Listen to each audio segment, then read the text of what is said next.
کیمیا گر، یہ کتاب پاولو کوئلیو نے لکھی ہے۔ انگلش میں کہتے ہیں دا الکیمسٹ۔ اس کتاب کا مین میسج یہ ہے کہ اپنے دلوں کی خواہشات پر عمل کریں اور اپنے خوابوں کا پیچھا کریں۔ چھوٹے لڑکے کے سفر کے دوران وہ دل کو سنتا اور شگونوں کی زبان پر عمل کرنا سیکھتا ہے۔ اس کتاب میں سینٹیاگو نام کے بچے کی ایک کہانی ہے۔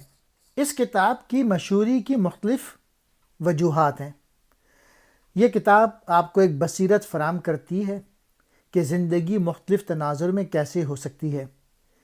اس کے ساتھ یہ آپ کو بتاتی ہے کہ آپ کے خواب کتنے اہم ہیں۔ یہ کتاب آپ کو اپنے خوابوں کو زندہ رہنے کا مشورہ دیتی ہے۔ ہمارا ہر دن اگلے دن کی طرح ہوتا ہے۔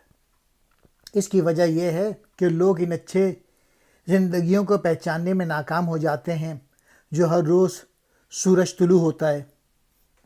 زیادہ تر دن میرے لیے یکساں ہیں کیونکہ میں اپنے آپ کو حال سے لطف اندوز نہیں ہونے دیتا۔ سینٹیاگو جو کہ ایک چرواہا تھا، وہ کسی دنیاوی خزانے کی تلاش میں نکلا تھا۔ اس ناول میں کچھ علامتیں ہیں۔ سونا مطلوبہ علم کے حصول کے لیے علم، کام اور وقت کی نمائندگی کرتا ہے۔ ہاکس جارحیت کی علامت ہے جس کا مقابلہ کیا جا سکتا ہے۔ گھوڑا طاقت اور جذبے کی علامت ہے۔ ہاکس کی طرح گھوڑے پر بھی قابو پایا جا سکتا ہے۔ نخلستان زندگی، محبت اور گھریلو پن کی علامت ہے۔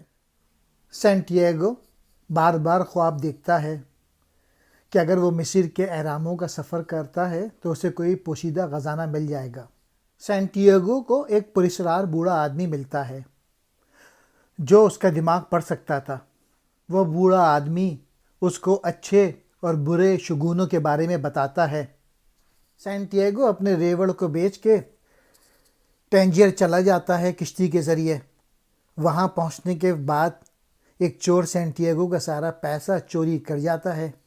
سینٹیاگو اپنے گھر واپس آنے کے لیے پیسے کمانے کا راستہ تلاش کرتا ہے اور ایک کرسٹل مرچنٹ کی دکان میں کام مل جاتا ہے اسے۔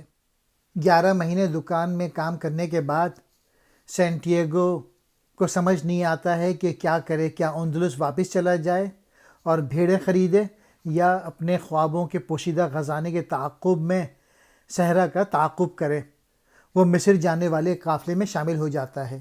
سفر کے دوران سینٹیاگو صحرا کی آواز سننے اور اسپریچولیٹی کو دریافت کرنے میں ٹائم لگاتا ہے۔ اور راستے میں اسے ایک عرب لڑکی ملتی ہے جس سے مل کے اسے فوری طور پہ اس سے پیار ہو جاتا ہے۔ سینٹیاگو مصری اہرام پہنچتا ہے اور کھودنے لگتا ہے۔ زمین میں کچھ بھی دفن نہیں ملا۔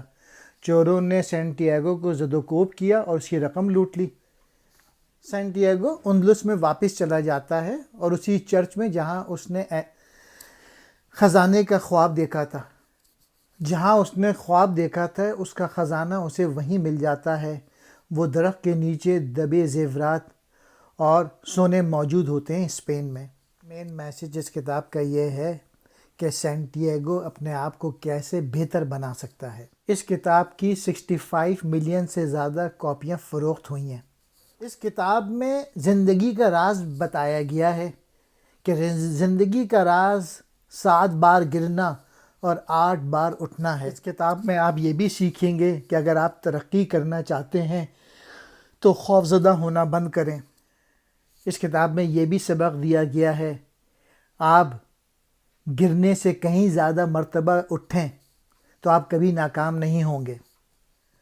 کتاب کا میسج یہ ہے کہ لڑکا اپنے سفر پہ روانہ ہوتا ہے اور جلد ہی سب کچھ کھو دیتا ہے۔ سبق یہ ہے، اپنے خواب کی تعاقب کرنا آسان نہیں ہوگا۔ آپ سب کچھ کھو سکتے ہیں اور سفر کے دوران آپ کو یقینی طور پر آزمایا جائے گا۔ دوسرا سبق یہ ہے کہ لڑکا اپنی صلاحیتوں کا استعمال کرتا ہے اور کاروبار میں کامیاب ہوتا ہے، تاہم جس کاروبار پر وہ کام کرتا ہے وہ اس کے خواب کا حصہ نہیں۔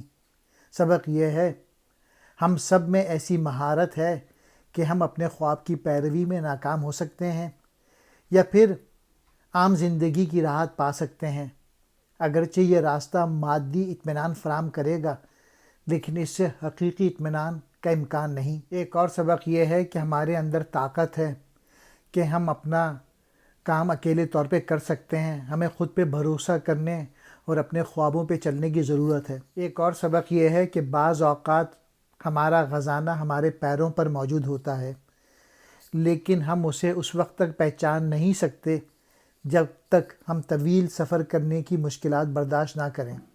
اس کتاب کا ایک مشہور کوٹ: جب آپ کچھ چاہتے ہیں تو ساری کائنات آپ کو اس کے حصول میں مدد کرنے کی سازش کرتی ہے۔ جب ہم زندگی میں کچھ چاہتے ہیں تو پھر ہماری ذمہ داری بنتی ہے کہ ہم اٹھ کھڑے ہوں اور اس کے بارے میں کچھ کریں۔ جہاں بھی آپ کا دل ہے وہیں سے آپ کو اپنا خزانہ مل جائے گا۔ صرف ایک ہی چیز ہے جو خواب کو حاصل کرنا ناممکن بنا دیتی ہے: ناکامی کا خوف۔ لہٰذا خواب دیکھتے رہیں اور اس وقت تک کوشش کرتے رہیں جب تک کہ آپ کے اہداف حقیقت میں نہ آ جائیں۔ میں اپنے ماضی یا اپنے مستقبل میں نہیں رہتا ہوں، مجھے صرف حال میں دلچسپی ہے۔ اگر آپ موجودہ وقت پر ہمیشہ توجہ مرکوز کر سکتے ہیں تو آپ خوشحال انسان بنیں گے۔ زندگی آپ کے لیے خوشگوار تہوار ہوگی، کیونکہ زندگی وہ لمحہ ہے جو ہم اب گزار رہے ہیں۔